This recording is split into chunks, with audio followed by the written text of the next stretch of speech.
Welcome to Penguin Beach. It is a blustery day down here. There is a lot of wind, but it is an absolute pleasure to join you down here today. It is hopefully going to be an action-packed day. My name is Byron and I'm going to be your naturalist for the day, and I'm joined behind the camera by Mr. Igor Potgieter. Igor, give us a thumbs up there. Show us how stoked you are. Oh, Igor, you have a beautiful thumb. All right, let's head over to the penguins down at the left wing and see what they are getting up to.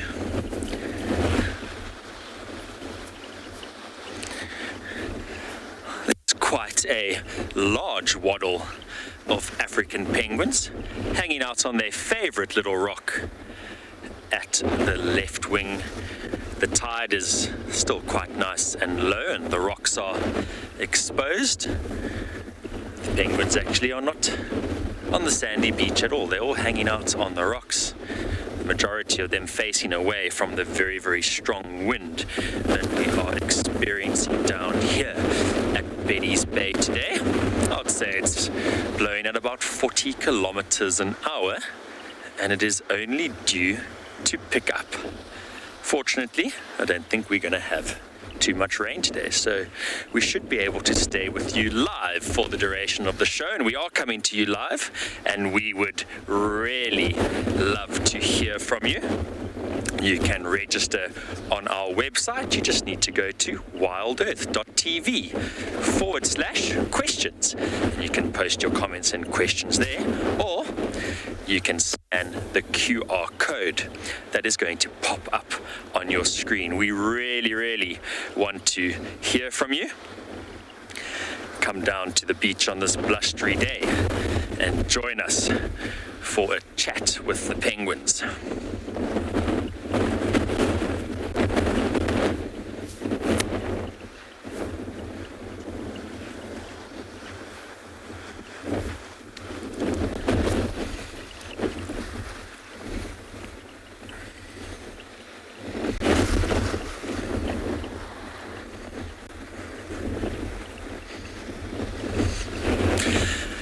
So I've spoken a little bit about the weather. It is quite blustery. We're not expecting rain, but let's head over to the official weather forecast and see what we can expect down here at Stony Point.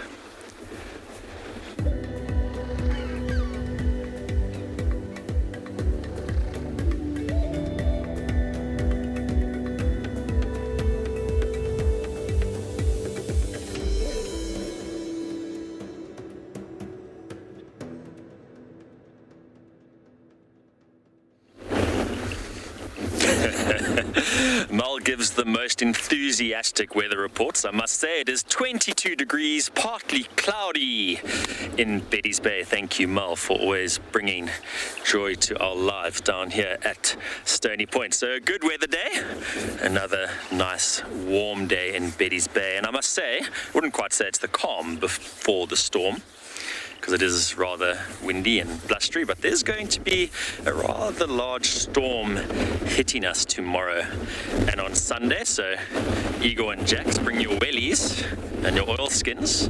I think you're going to get quite wet. You can see how strong the wind is if you look offshore. You can see how it's really kicking up the water from the surface of the ocean. All those beautiful whale spouts that we've been observing over recent times would be very difficult to see today indeed. They're going to be blowing flat.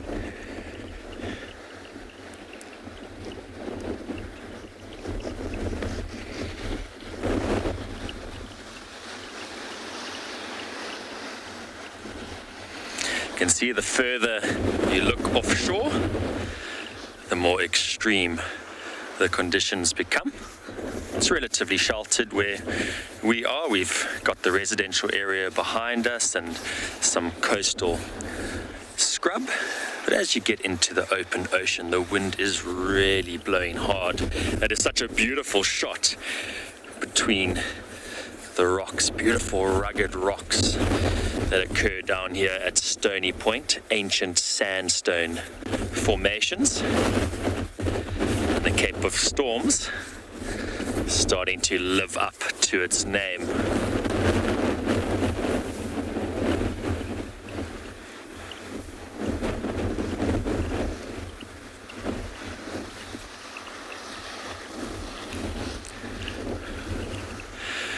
One of my favorite characters has joined us down here at the left wing. Who is it?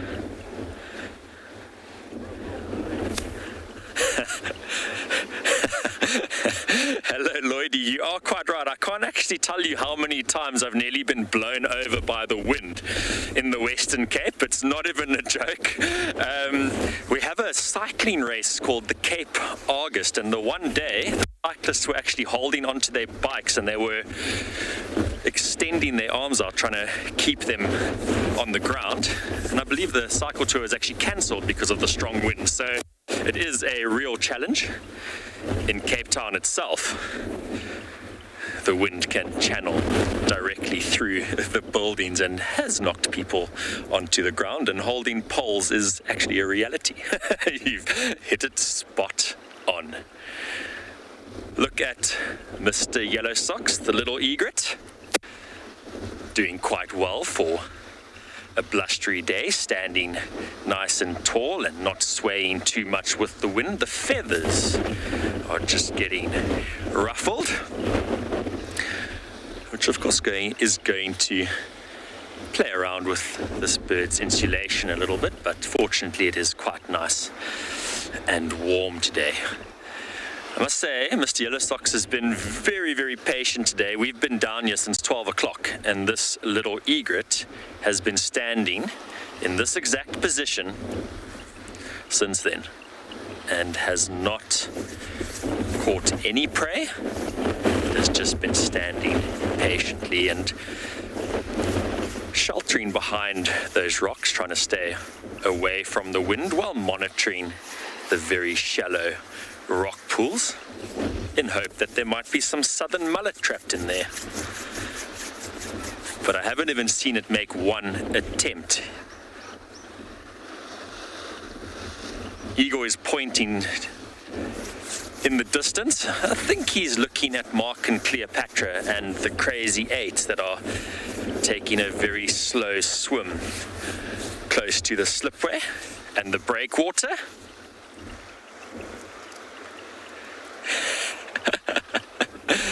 Mal is just talking to me and saying that that little egret is holding on for dear life. Quite right. Look at Mark and Cleopatra and the crazy eight. Can we call them chicks? I don't think so. I think we can call them juveniles now. They are very, very large. I remember when they were just these cute little fluff balls and walking around the kelp, and when they were amongst the kelp, they were quite camouflaged. I don't think that they are going to be afforded the same type of camouflage because they are nearly as large as the adults. I have a feeling, sorry Igor, didn't mean to bump into you. Igor and I are standing very, very close together like we normally do. Penguin huddling, exactly. I think that Mark and Cleopatra and the crazy eight are going to come out onto the beach and maybe exploit the exposed algal beds during this low tide.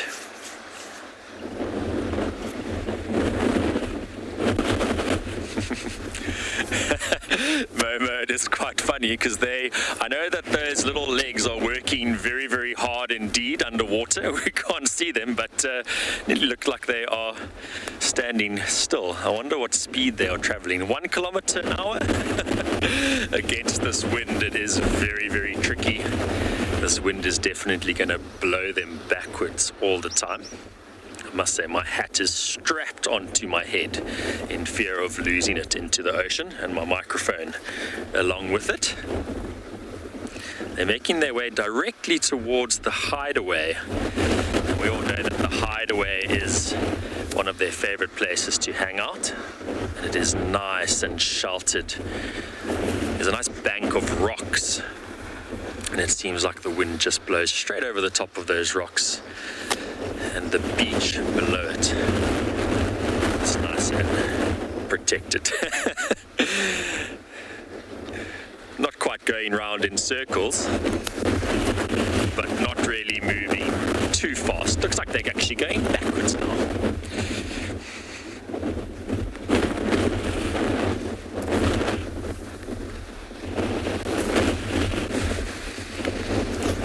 In this instance, I might have taken the easy way out here and walked along the rocks. But the rocks are quite treacherous as well in this type of wind.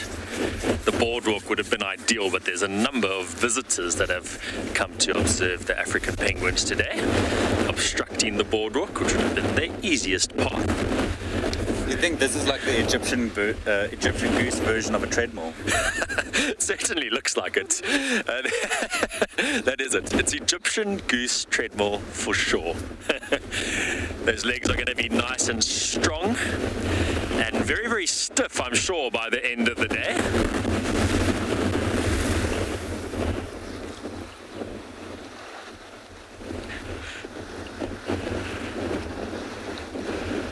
Okay, it looks like they might have got off the treadmill just a little bit.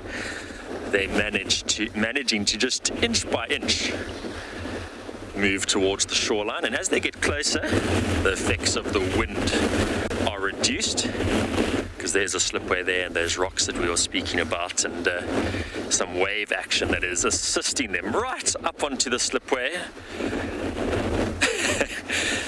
Recovering like they are little boats.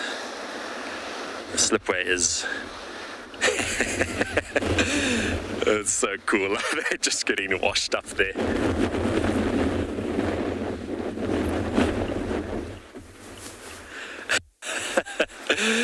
Bobby, we haven't spotted Julius Caesar again after the fight. I heard about that fight, quite a legendary event that took place at Penguin Beach. And maybe the interaction was enough just to scare old Julius away there. Egyptian geese can be quite aggressive with their encounters. I have been on the receiving end myself, and generally fear all geese, to be honest. Domestic geese more so than Egyptian geese, but yeah, they are very boisterous and confident animals, I would say. And they finally made it out of the ocean. There's actually a lot of algae that has attached itself to the slipway where the water washes over. Doesn't look like they are experiencing Bobby right on cue. They are locked together, bull to bull. Even the little youngster, one of the crazy eight, trying to get involved there. While they are really going at one another. A little bit of assistance now from Cleopatra. Let's see if some mobbing takes place. This is the exact reason why I'm scared of geese. Look at that. Imagine being on the receiving end.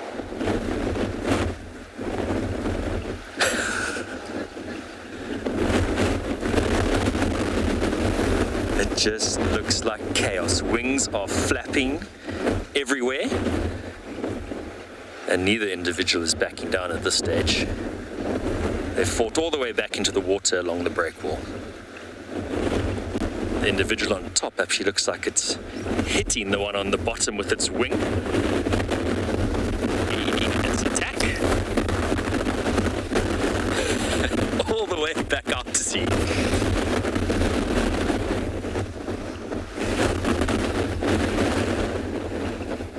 Is this Julius Caesar eagle that has come in? I don't know. I don't think I've seen Julius before. It is definitely an intruder and not a friend. That is a foe for sure.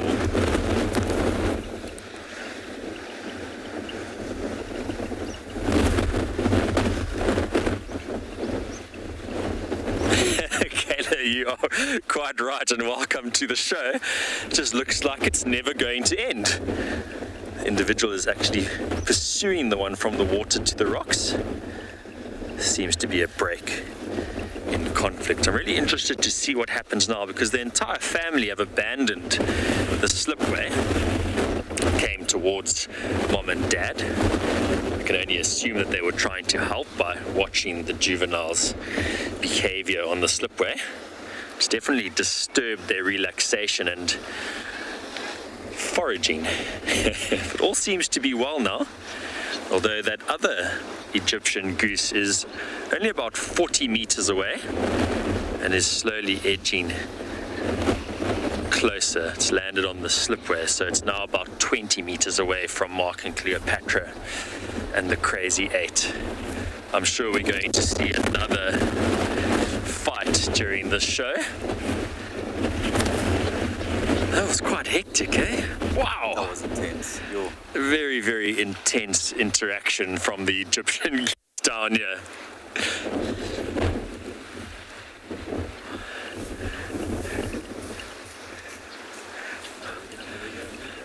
Here we go, incoming. Look how they try and intimidate each other by making themselves look bigger. No intimidation tactics work this time. They spread their wings to try and impose the other. These two look very evenly matched and have just locked bills again.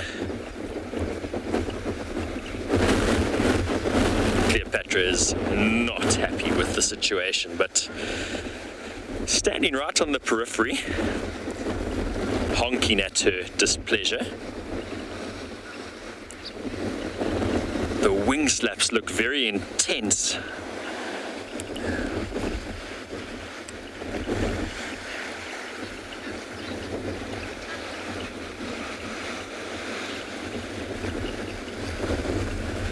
The bills, of course, are not very, very sharp. They do have little ridges along the edges, which helps them to cut vegetation.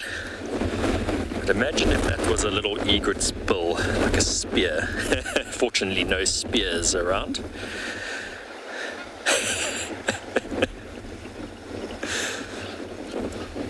Truck and trailer maneuver here.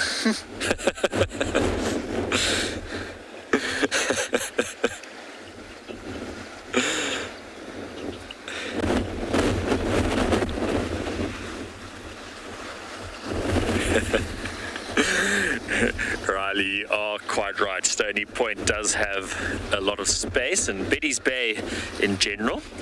You do see a number of Egyptian geese pairs and families along the coastline, but they're relatively well spread out. This area is highly sought after because it is very protected from the elements. And there's a lot of food available in this region as well with the tide at this level. There's also a lot of kelp that has washed up over time that is being feasted on by a lot of the sand fleas that Egyptian geese absolutely love to eat as well. So high food source and great area to be.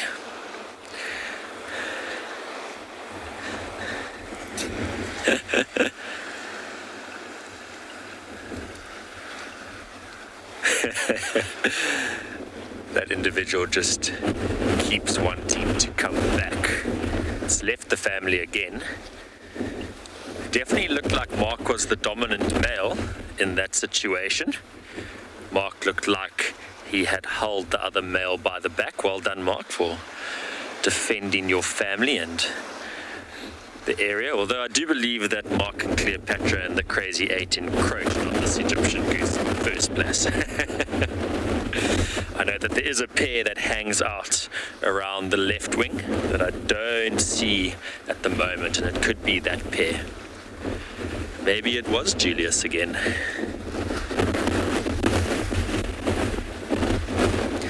There's actually a lot of activity, not with the penguins at the moment, but a lot of the other birds. We have an African black oyster catcher that has joined us down here as well. Sorry, Igor, I thought you were coming across to the oyster catcher. I didn't mean to take attention away from the Egyptian geese. I was trying to preempt Igor's movements there. There we go, one of my favorite birds in the intertidal zone, the African black oyster catcher. Those colors are just so striking. In my opinion, the most beautiful bird along the South African shoreline. Hiding behind the rocks now. And very, very busy.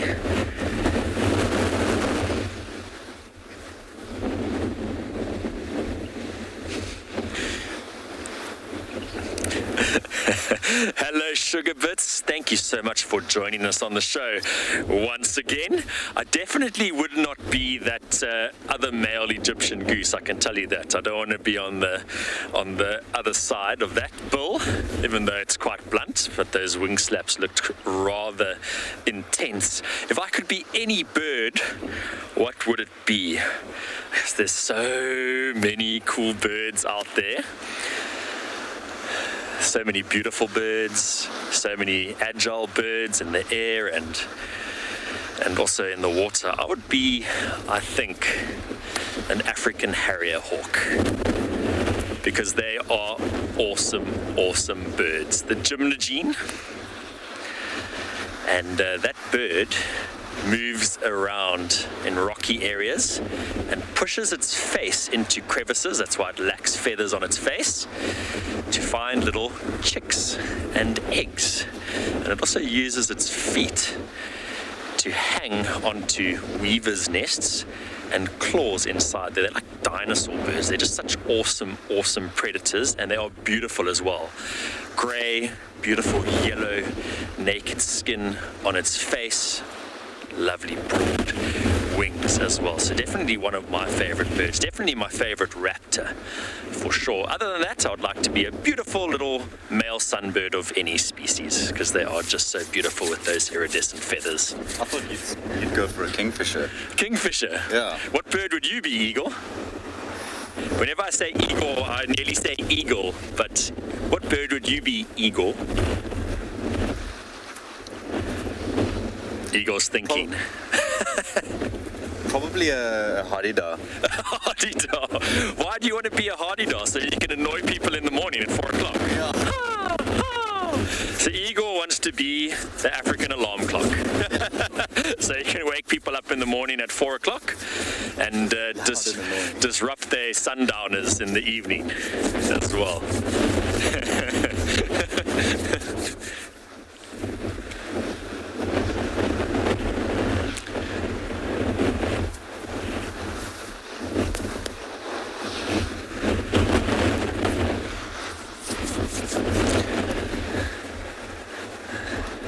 It's a very good time of day for this oyster catcher.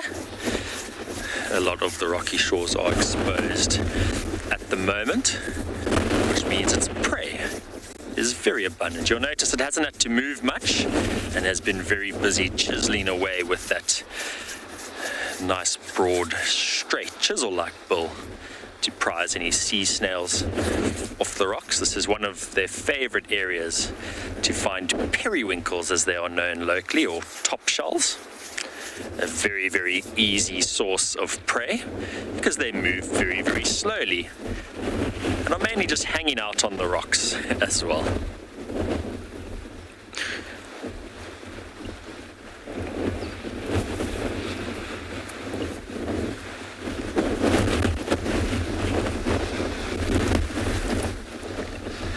I really did enjoy watching Oliver and Olivia raise Chipper and Chomp.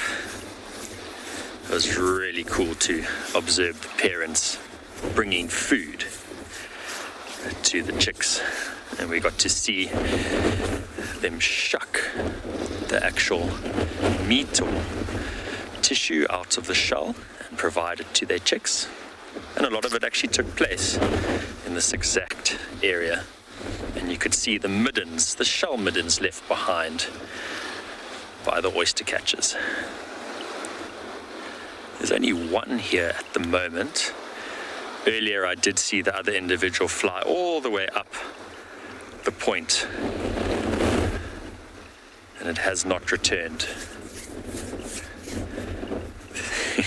Seems to be a little bit of penguin conflict going on around the rocks.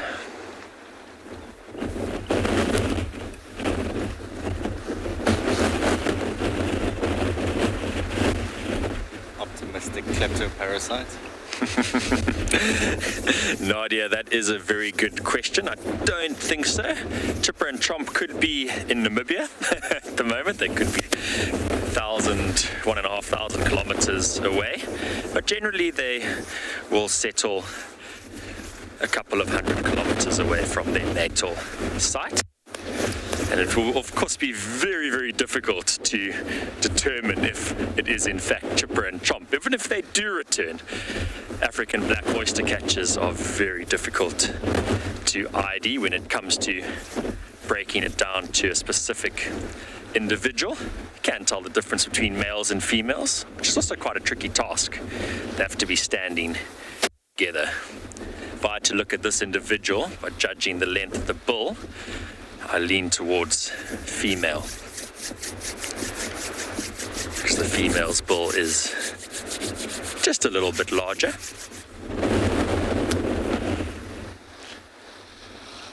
There was a heart-lips gull that landed behind the oyster catcher, and Igor just said under his breath, he said, optimistic kleptoparasite. And he's quite right. That heart-lips gull just popped up there next to the African oyster catcher in hope that it might get an easy meal, but has since started to drink some water in these shallow little pools. I'm sure that it hasn't given up on that idea. Gulls generally do not give up very easily. They are as persistent as any organism can be. A little bit itchy around the neck region. They do have claws, so must feel quite nice. So the claws go between the feathers and make contact with the skin. I feel like this heart-lips gull is going to start bathing here and start engaging in some feather maintenance.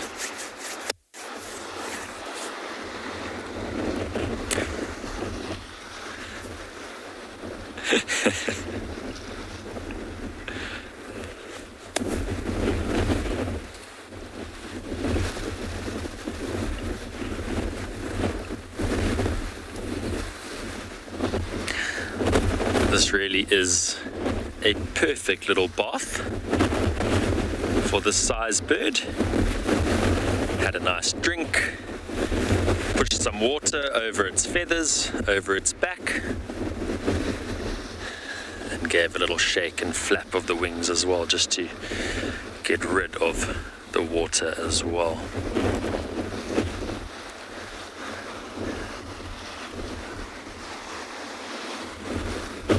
I haven't seen any of the gulls engaging in foraging behavior. It's a lot easier and more efficient for them to forage when the tide is high and all the crustaceans that are foraging on the kelp are condensed in one tight area.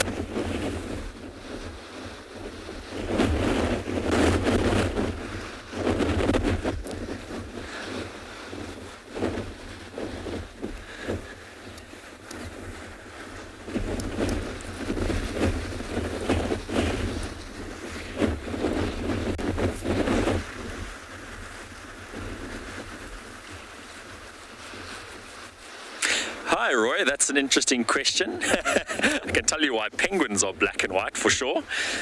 They are counter-shaded, which helps them avoid predators. It also helps them to remain disguised from their prey. So if a predator was looking down at an African penguin, that black plumage would blend in with the dark ocean floor. Of course, water absorbs light quite readily, and if the penguin was above a predator or prey item looking up, that penguin would blend in with the light.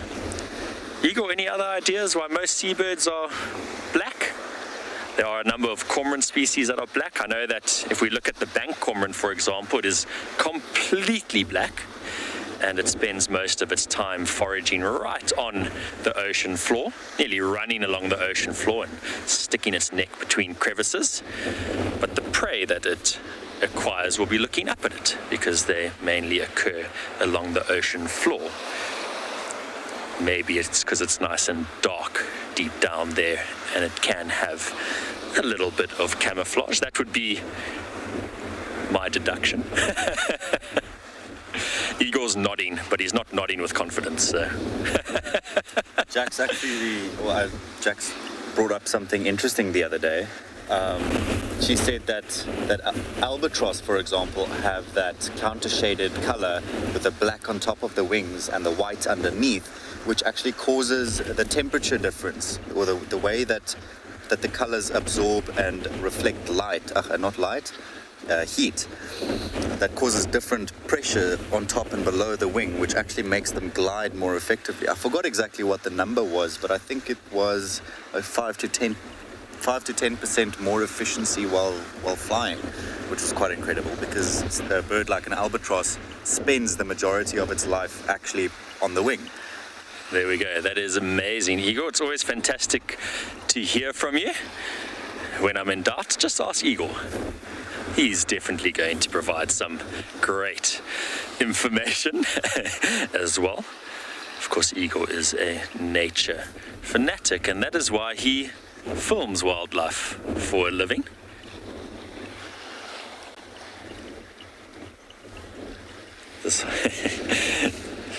This heart-lip skull is taking it nice and easy. Surprised it's not joined by any friends. They do like to hang around in groups and are fairly gregarious, this specific species.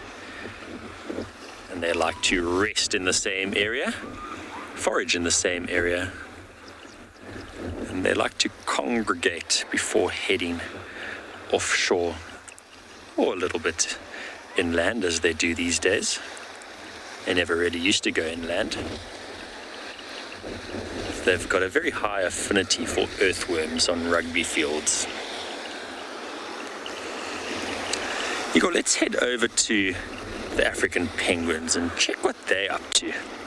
They've been rather quiet, chilling, having a midday snooze, relaxing only like an African penguin can.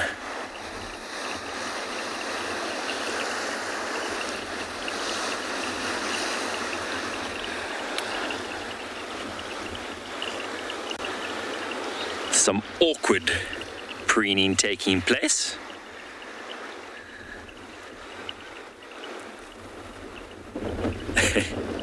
And a little bit of movement is causing some of the individuals unhappiness. Penguins generally sort out any conflict quite quickly. Unless there is a juvenile penguin involved, then the adults like to pick on it and pursue it for long distances. Even chase it off rocks, but the adults sort themselves out very, very quickly.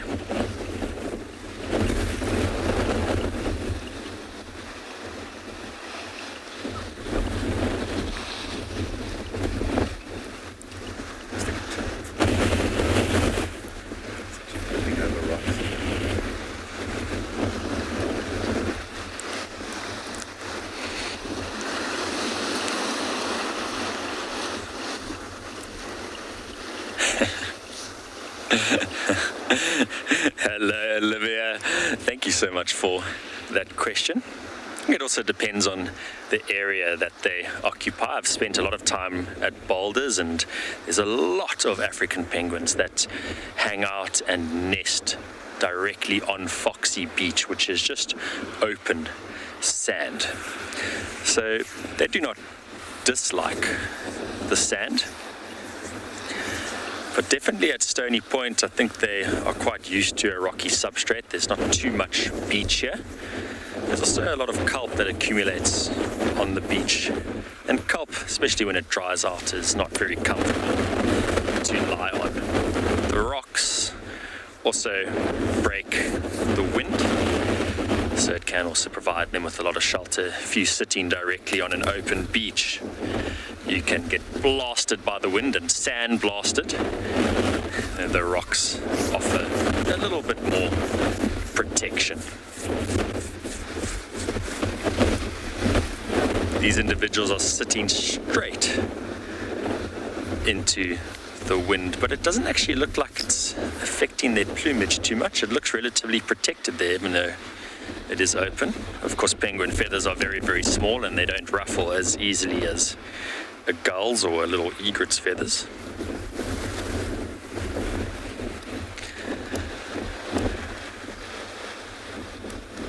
There's lots of closed eyes.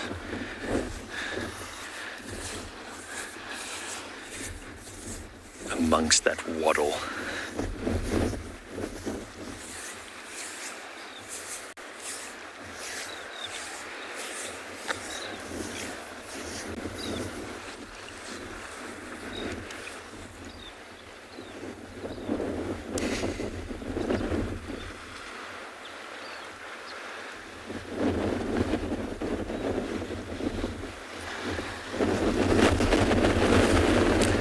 Very relaxing to watch penguins, very peaceful as they just are hanging out and the waves are washing up in the background. I can really just stand here and stare at them all day.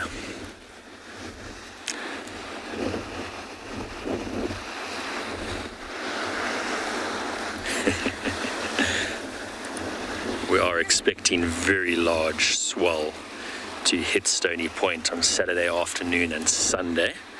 I'll be interested to see what it translates to.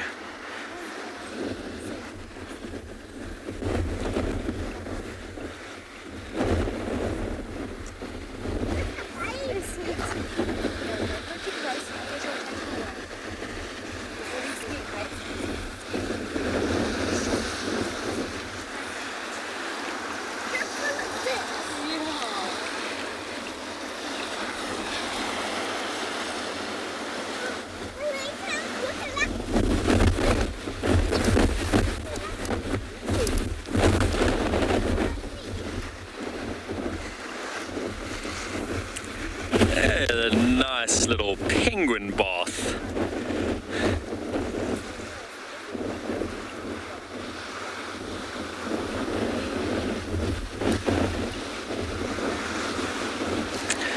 This penguin has decided that it's time for a bath.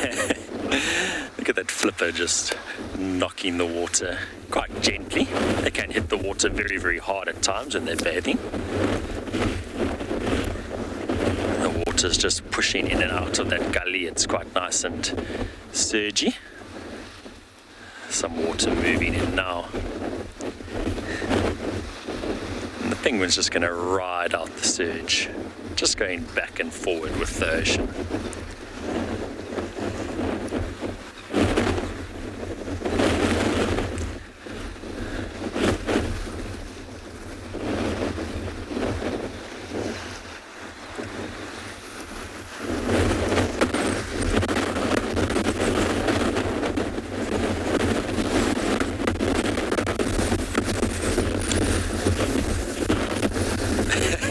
Need that pole to hang on to. The wind has just gusted through here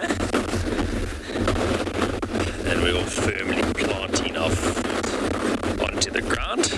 This individual has been joined by a bathing buddy. They've both decided to hop into the shallow water here, and I'm sure get rid of any of the debris that has gathered on them with this wind.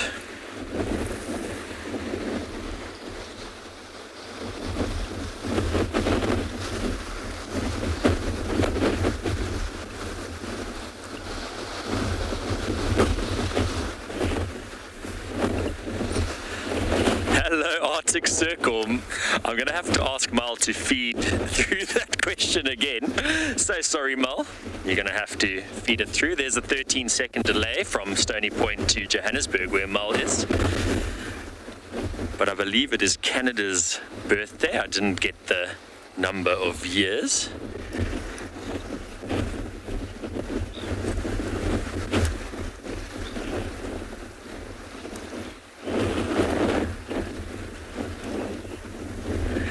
Canada's 155th birthday, and Mal's actually spelt that out for me, Mal. Thank you. 155. Well, happy birthday, Canada. That is absolutely fantastic. What a special day. And Arctic Circle would like to know if the African penguin and the puffin are distantly related.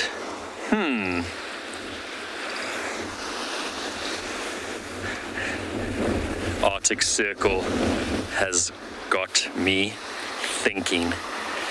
So the puffin occurs in the northern hemisphere, the African penguin in the southern hemisphere.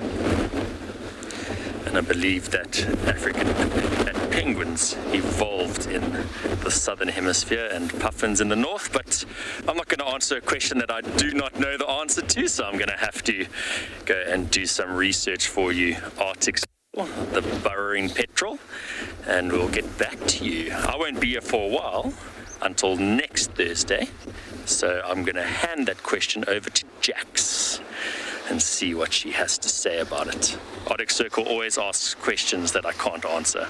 It's like a 1 to 2. I can answer one and then not the next one. It's perfect. Very, very interesting question.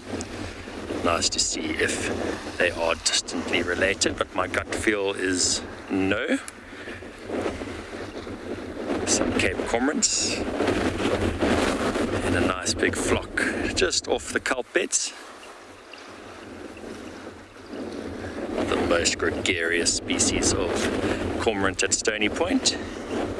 Regularly we observe them in large flocks. They roost together in those large flocks and also head out to sea kilometers offshore to forage together. And the more eyes means that there's more opportunity to find fish that can be quite patchily distributed in the ocean.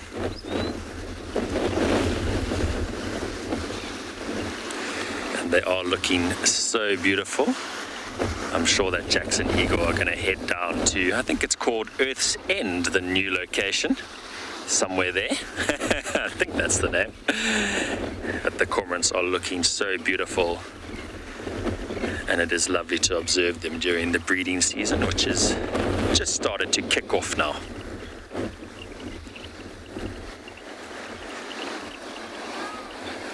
They're all starting to settle on the rocks right on the southeastern part of Stony Point. Sometimes there are so many birds in a flock that the entire sky looks like it goes black.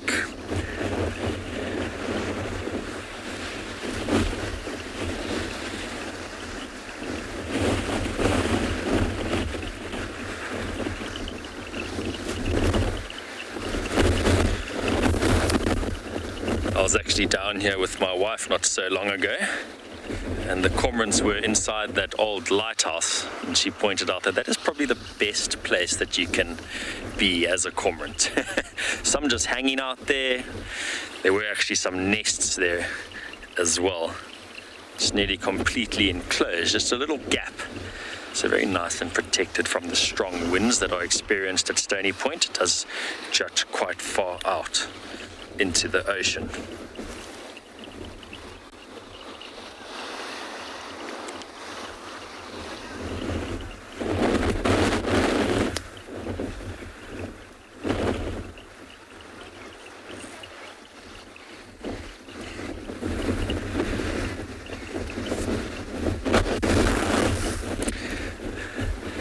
We've been joined by one of the smaller species of bird that we find at Stony Point. Let's see if they hang around. One of them, there was two, one of them has just flown off. So we've got a beautiful little Cape wagtail with its lovely little medal around its breast and beautiful white eyebrow. Moving around the sandy shores where the kelp has accumulated and has just decided to fly off as birds do. Birds can be quite frustrating to watch from time to time, and that's because they have wings.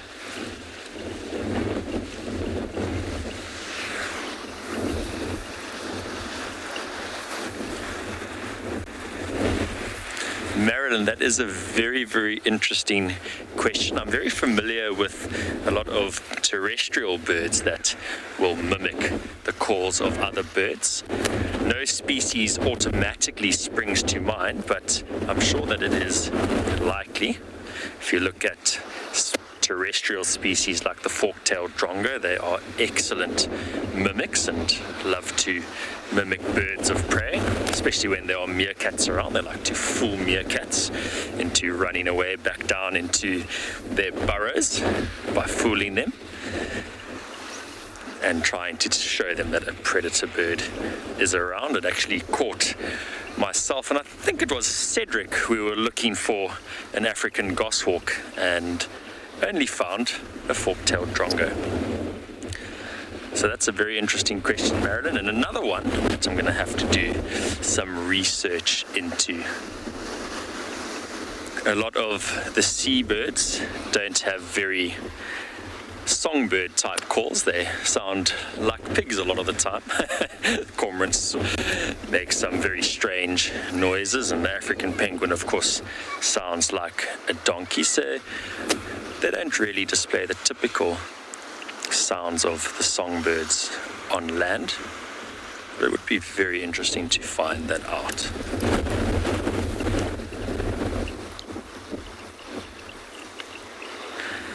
This oyster catcher still hasn't left the general area. It's foraging in a very, very small area. Must be lovely to have so much food in such a small space. And these shores are very, very productive. There's a lot of upwelling that takes place in this region. It supports a wide variety of animal life.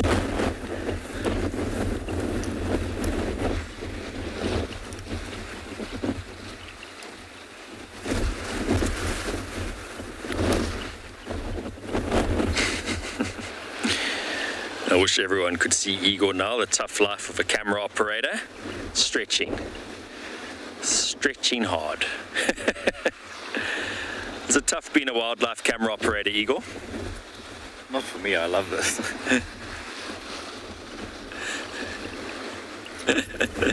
Igor saying it's not tough, he loves it.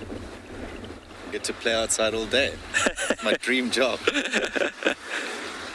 Play outside all day and watch seabirds. Mal has just come through to me and said, Igor's a hardy dog. He can do absolutely anything. We did have hardy dog ibis fly over us today. They didn't stop to hang out. Some of the penguins are on the move now. There seems to be some activity from our birds in tuxedos here, swinging those hips. This individual looks like it's in a bit of a hurry.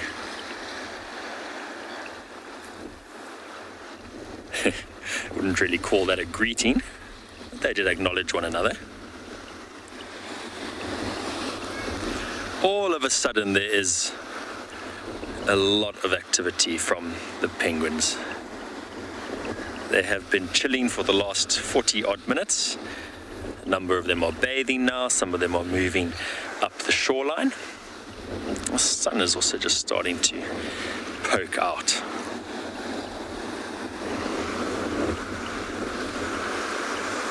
There are 5 individuals that are now bathing together.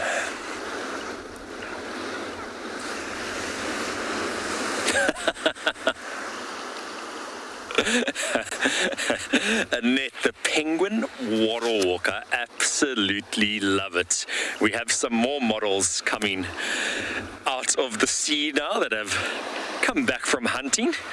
Let's just watch them strut their stuff along the beach. Coming straight down the runway.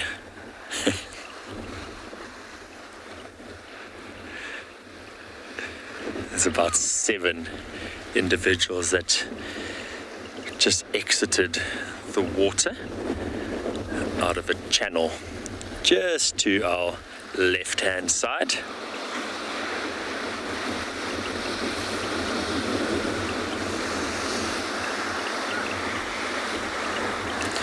And these individuals have all come back from foraging.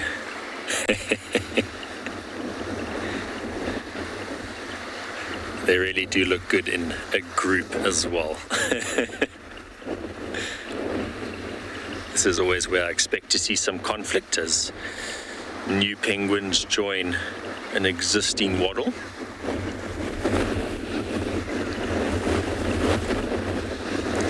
But nothing, rather peaceful.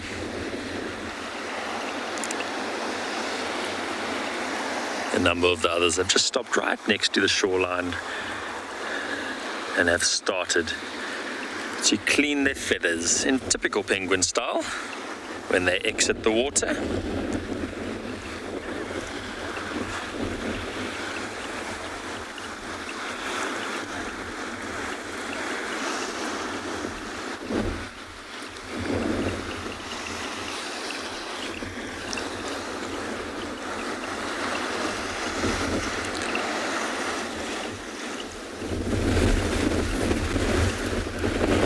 Individual starting to pick up some kelp.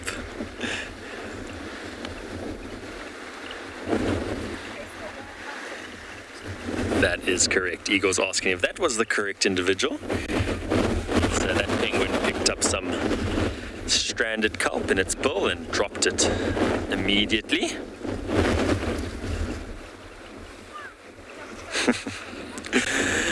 Gia, the day is not over yet. There could still be another fight. I'm still anticipating one to take place here amongst this waddle of penguins. And as we start discussing conflict and fights, a juvenile comes into the mix. And there was a little bit of disturbance. There we go. 2 of the adults looked like they were going towards the juvenile. It seems that even when they get annoyed with one another, they seem to take it out on the juvenile. No real fight has broken out yet as the juvenile tries to scurry away to safety and picks a rather safe spot on the periphery of all of these individuals.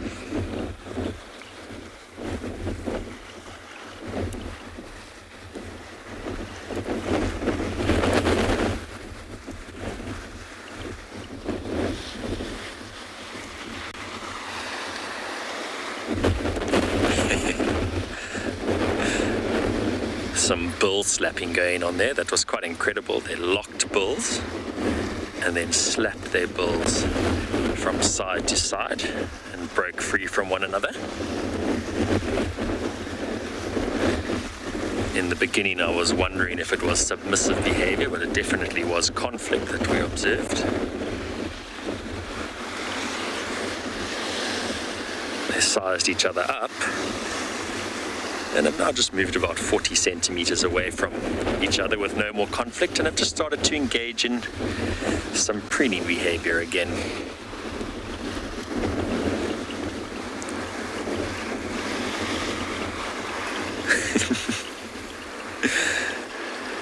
I find it very amusing that they can sit still for so long and then all of a sudden there's a flurry of activity.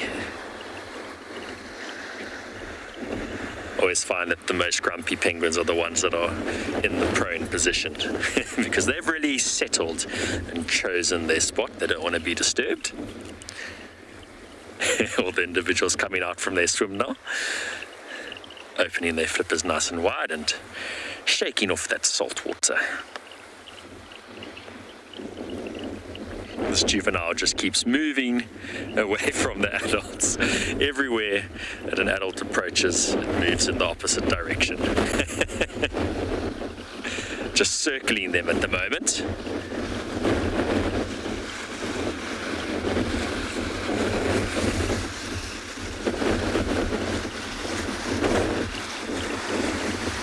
The adults definitely do keep the juveniles nice and fit and on their tippy toes.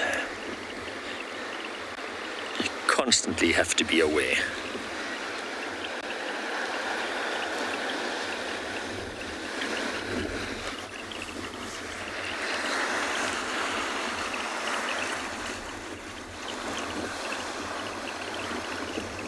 It's nearly, it looked like they were about to alloprene. Let's see if it is in fact going to be alloprening or if they, yep. Looks like there's a little bit of competition going on here between these three.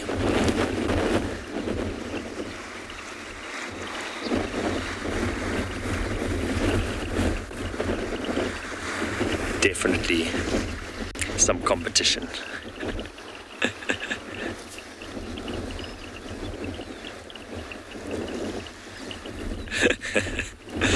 That was very funny. Mal told me to hold off speaking and I started to speak. That's why I went, ooh.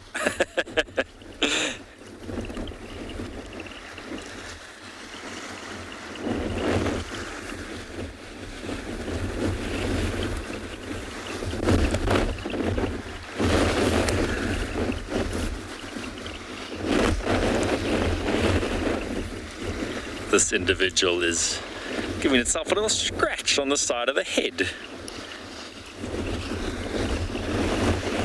Always find it very interesting to to watch them scratch like that. And the other individual right at the back is playing with a bit of seaweed in its mouth. It is still that time of year. There will still be some individuals that will engage in courtship behavior and nesting behavior.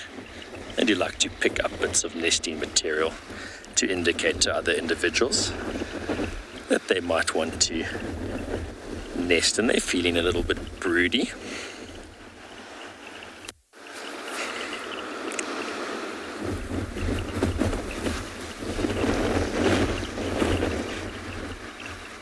Hello, Lawrence.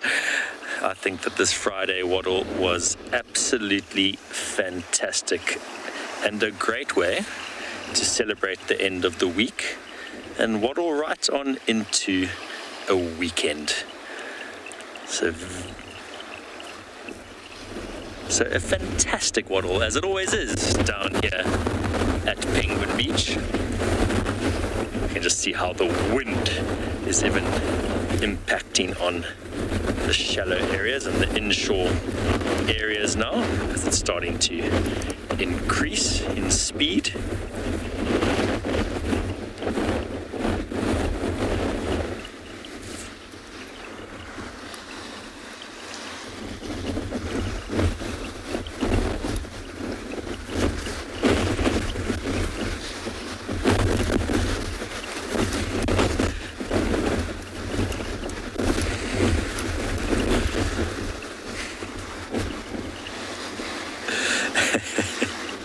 The two individuals are playing with the kelp in the background.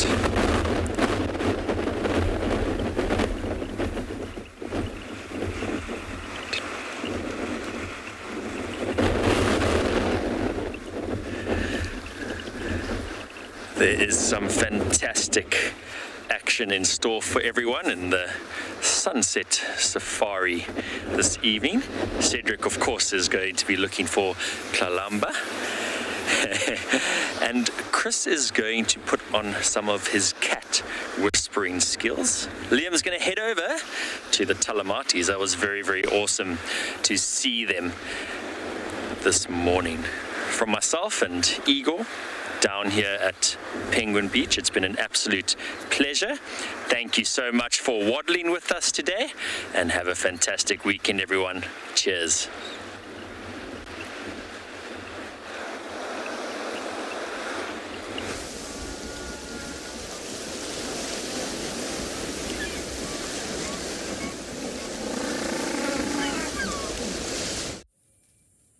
This program features live coverage of an African safari and may include animal kills and carcasses. Viewer discretion is advised.